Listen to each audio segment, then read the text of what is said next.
Alors, moi je m'appelle Christian, je suis le fondateur de l'Arduxe Film avec Marc et Isabelle. On est des producteurs de courts-métrages historiques, parce qu'on est là depuis 25 ans. J'ai produit avec Marc et Isabelle 91 courts-métrages, une douzaine de longs-métrages, une quarantaine de documentaires. C'est toute notre vie, une vie de cinéma, une vie de passion pour des formes de cinéma pas tout à fait communes. On aime les films spéciaux pour des personnes spéciales. C'est notre devise. On ne cherche pas à toucher tout le monde, mais les gens qui aiment ce qu'on aime. Et qu'est-ce qu'on aime? Beaucoup de choses, mais notamment les films engagés, les films qui parlent des autochtones, des aborigènes, de tous les mouvements de mobilisation, que ce soit en Turquie, à New York, à Seattle. On a parcouru toutes ces années en suivant avec les documentaires qu'on a produits tout ce mouvement mondial, mondialiste à l'époque, ça s'appelait comme ça. Et aujourd'hui encore, on se retrouve dans des films documentaires qui sont des films qu'on appelle, nous, d'élaboration documentaire, c'est-à-dire avec une écriture, une narration, une forme pour raconter les histoires, qui ne soit pas juste un cinéma du réel, un cinéma de captation, absolument transparent, à la Wiseman et tout ça, que j'aime beaucoup, mais c'est pas le cinéma qu'on produit. Alors Food Cop, c'est un film de Tom Booth. Tom Booth, c'est un réalisateur américain qui vit à Paris, et qui est œnologue. Et un beau jour de 2009, alors qu'il était chez des amis à New York, ils l'ont emmené à une coop, un supermarché, où ces gens travaillaient 3 heures par mois, et ils étaient membres de cette coop. Il a été au supermarché, et il est arrivé dans un endroit incroyable. Il a dit où il y avait une ambiance tellement différente de partout, pas un gramme de marketing, des gens cool, il s'est senti bien, il a posé des questions, il s'est renseigné, et il a compris que cette coopérative, basée sur la participation de ses membres, était un des trucs les plus extraordinaires qu'il avait jamais vu de sa vie. Il a donc ce jour-là décidé de 2 choses. La première, de créer une coopérative comme celle-là, à Paris. Et la deuxième, de faire un film sur la coopérative de New York pour raconter au monde entier, et en France en particulier, comment ce modèle, cette expérience sociale, marche. Et voilà, Food Cop, on s'est rencontrés après. Lui, il a d'abord vu la COP. Nous, on s'est rencontrés en 2010, quelques mois après. J'ai travaillé avec lui. On a développé le projet. On a eu un peu de mal à le financer. On l'a fait évidemment sans télé, sans diffuseur grand public, disons. Et on a réussi à le produire en 2014, 2015. On l'a présenté en festival 2016. Et puis on l'a sorti au cinéma le 2 novembre 2016. Et depuis, il circule dans toute la France. On est tranquillement en train d'arriver aux 25 000 spectateurs, ce qui est très honnête pour un documentaire, même si c'est pas un immense succès. Donc on est content, parce que c'est un film qui a une importance sociale et politique, parce que c'est un film qui change ses spectateurs, et parfois même, c'est un film qui provoque la création de supermarchés coopératifs et participatifs. Je m'explique. Lorsqu'en septembre, on a commencé à préparer le dossier de presse de ce film, il y avait en France 8 projets de supermarchés coopératifs. Assez avancés, dont un, la Louve à Paris, était quasiment prête à ouvrir. Et on est aujourd'hui en mars 2017, on est 5 mois après la sortie. Il y a 40 projets dans toute la France de supermarchés coopératifs, dont une vingtaine sont déjà juridiquement fondés, avec des équipes qui travaillent et qui avancent. On risque de voir dans les années qui viennent, dans cette année et 2018, Nantes avec Scopelli, Bordeaux avec Supercoop, et le plus avancé aussi demain à Lyon, et je crois le plus avancé c'est Superquinquin à Lille, puisque ce matin encore je lisais une info comme quoi ils allaient ouvrir dans très peu de temps. Donc pourquoi les gens se motivent, pourquoi les gens ont envie de faire ça? Cette coopérative, en fait, elle propose d'acheter la meilleure alimentation, la qualité de l'alimentation, l'alimentation de goût, bio ou pas, mais la meilleure qualité possible, au prix inférieur au pire supérette du quartier, au pire leader price. Ça veut dire que vous achetez pour un prix inférieur à de la bouffe agroalimentaire qui vous rend malade, vous achetez de la nourriture de qualité qui vous soigne. Ou en tout cas, qui ne va pas vous rendre malade. Et voilà, c'est ça le principe. Et c'est le principe qui a fait qu'en 1973, quelques doux rêveurs se sont mis en tête de créer une coopérative Et petit à petit, par l'expérience accumulée, par le nombre de membres qui s'est augmenté jusqu'à devenir un truc incroyable, puisqu'ils ont 16 000 membres à New York, 16 000 pour un supermarché qui fait 1500 mètres carrés. Il faut voir le monde qu'il y a dans ce supermarché. C'est dire le succès de cette initiative et que ce rêve de d'hippie protestataire des années 73, donc à New York, est devenu une réalité parmi les plus intéressantes. D'une certaine manière, cette expérience coopérative, communautaire, c'est une expérience d'autogestion totalement réussie. C'est une expérience communiste, sans État. Donc c'est quelque chose qui nous donne confiance dans nos capacités à se prendre en main et à ne pas attendre que les choses changent, mais à changer nous-mêmes, ce qui nous concerne, et nous, nos familles et nos enfants. L'alimentation. Voilà. Bon, alors le mode d'emploi, si vous voulez, c'est que vous allez à l'entrée mettre 100 € qui vont rentrer dans le capital de la coopérative et qui vous seront rendus quand vous partirez. Donc vous n'achetez pas des parts d'un capital en fait, mais vous contribuez et quand vous partez, vous récupérez. 1. 2. Une fois que vous avez fait ça, vous devez travailler 3 heures par mois. Par mois. 3 heures. Pour faire le boulot du supermarché. Nettoyer, mettre en rayon, déballer, prendre les livraisons le matin à 5 heures, et puis toutes les petites choses que je ne serais pas capable de repeindre et faire les caisses, bien entendu. Faire la caisse. Et du coup, c'est des travaux qui ne sont pas des travaux qui ne demandent pas de grandes compétences, un peu d'entraînement. Et donc, les gens le font, et en faisant ce travail-là, ils diminuent le coût du supermarché. Et donc, ce coût du supermarché ne vient pas s'imputer sur le coût des aliments. Donc ça, c'est le principe, c'est le mode d'emploi. En travaillant dans le supermarché un petit peu tous les mois, vous, dans votre supermarché, parce qu'en fait, il vous appartient, c'est à vous, ce supermarché. Le membre de la coopérative est propriétaire de la coopérative. Quand on a tourné le film, c'était épatant, parce qu'il n'y avait pas un chef à qui on demandait une autorisation. Il y avait 17 000 personnes qui étaient les chefs. Et donc, du coup, ça s'est bien passé, mais chacun avait son mot à dire s'il avait envie. Il est propriétaire de la coop. Ce modèle de coopérative, c'est un modèle particulier. Les coopératives, c'est né avec le mouvement ouvrier au XIXe siècle. Ça a été une réponse à la pauvreté. On se regroupe pour avoir accès, avec nos maigres moyens, à une alimentation basique. Donc il y a eu des coopératives de consommateurs qui se sont créées. Il y a aussi des coopératives de producteurs qui se sont créées, mais j'en parlerai pas. C'est le modèle le plus connu et qui existe aujourd'hui partout en France et dans tous les pays. Les coopératives de consommateurs, elles se sont plus ou moins cassées la gueule, en fait. À la fin du XIXe siècle, il y avait des coopératives très très nombreuses, et notamment dans votre région en Franche-Comté et dans le Jura, où il y a une histoire du mouvement coopératif en France, et vos régions y ont largement participé.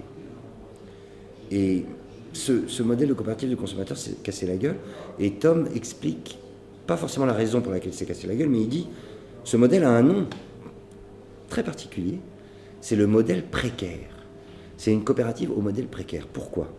Parce que les économies qui sont faites du travail des membres sont répercutées sur les prix immédiatement. Donc il n'y a pas d'amortisseur, il n'y a pas de réserve. On est d'une certaine manière à flux tendu sur la trésorerie. Et l'autre modèle, qui est un modèle le plus courant, il me semble qu'on le trouve chez les Robinson, Biocoop et des gens comme ça, c'est des coops. Vous pouvez en être membre et acheter des parts sociales, et en fin d'année, ils font des calculs de marge, il y a du bénéfice, et on le partage entre les coopérateurs. C'est très différent. On est presque dans un truc capitalistique, même si on est en commun. Alors que le modèle de la Park Slope et de la Louve, donc, rend immédiatement, par le prix, ces avantages, disons, à ses membres. Voilà, j'espère que j'étais à peu près clair. C'est un peu théorique. Ce qui est pratique, c'est qu'en fait, cette coop, ce supermarché, répond à vos besoins. Vous avez besoin d'acheter une gamme de produits qui vont de l'alimentaire au non-alimentaire. Vous avez une conscience de l'alimentation qui fait que vous souhaitez avoir une alimentation saine et affordable, comme on dit en anglais, abordable, avec des prix abordables. vous gagnez comme moi 1500, 1008 par mois, 2000, on n'est pas des riches, on a besoin d'avoir justement des magasins qui nous vendent de la bonne nourriture à pas trop cher. Et c'est ce que fait ce supermarché. Il offre une gamme de produits qui vont des bougies, des nappes, des serviettes, du dentifrice, à tout ce qui est alimentaire. Vous pouvez aller faire vos courses, toutes vos courses dont vous avez besoin sont là. Et avec cette idée que quand vous entrez là, vous savez que vous n'êtes pas en train de financer les bénéfices de gens qui sont là pour faire du profit uniquement, mais vous êtes là pour financer quelque chose qui vous appartient et qui vise à la qualité, avant tout. Donc, c'est pas mal d'avoir ça près de chez soi. Je comprends pourquoi en France aujourd'hui il y a 40 projets qui se montent. Parce que les supermarchés, les grands groupes français de distribution nous ont bouffé sur le dos. Les Américains sont incroyablement étonnés. Certains qui connaissent la France disent « Bon sang de bois, vous êtes des gens qui avez une culture de l'alimentation, vous savez cuisiner, vous avez une cuisine qui est même considérée comme un patrimoine immatériel de l'humanité. Ok, mais est-ce que vraiment, vous aussi, vous vous êtes fait avoir par la grande distribution? Est-ce que vous aussi, vous achetez vos courses dans des hyper, avec des malls en banlieue, où il faut aller en bagnole, etc. » Et je lui ai dit oui, et ils n'en revenaient pas. Parce que chez les Américains, la culture de la cuisine, ça n'existe pas. Ça se fait maintenant, et dans la partie la plus européenne du pays, l'Est, New York, mais assez peu en général. C'est pas une culture où on fait la cuisine. Et puis après, le rapport à l'alimentation, au bio, à la santé, je pense qu'il est général, et on voit bien depuis quelques années qu'il n'y a plus seulement les écolos qui sont conscients de tout ça. Tout le monde commence à comprendre à quel point on nous intoxique. Cette histoire est lamentable. La prévalence de l'autisme aux États-Unis est passée en 30 ans de 2 à 3 pour 1000 à 2 à 3%. On suppose, sans le savoir, que les perturbateurs chimiques font chez les fœtus, chez les femmes enceintes, des dommages qui vont avoir comme conséquence le syndrome autistique chez nos enfants. Quoi? Est-ce que je suis en train de bien dire ce que j'entends, d'entendre ce que je dis? Est-ce qu'on entend que les gens sont foutus pour toute la vie parce qu'on a utilisé tel produit pour conserver mieux, pour donner une apparence comme ci, pour faire comme ça? C'est de la chimie qui nous rend malades et qui tue nos descendants et pendant des générations. Donc stop. La coop est une des réponses. Vous savez qu'en allant là, vous avez affaire à des gens qui pensent à vous, qui pensent à eux et à vous de manière honnête, quoi. À la question, est-ce que vous pensez que ce modèle social, cette coop, peut changer le monde? Parce que nous, on est gonflés, on y croit. Tom et le fondateur un des fondateurs de la coop disent non, ça ne va pas changer le monde.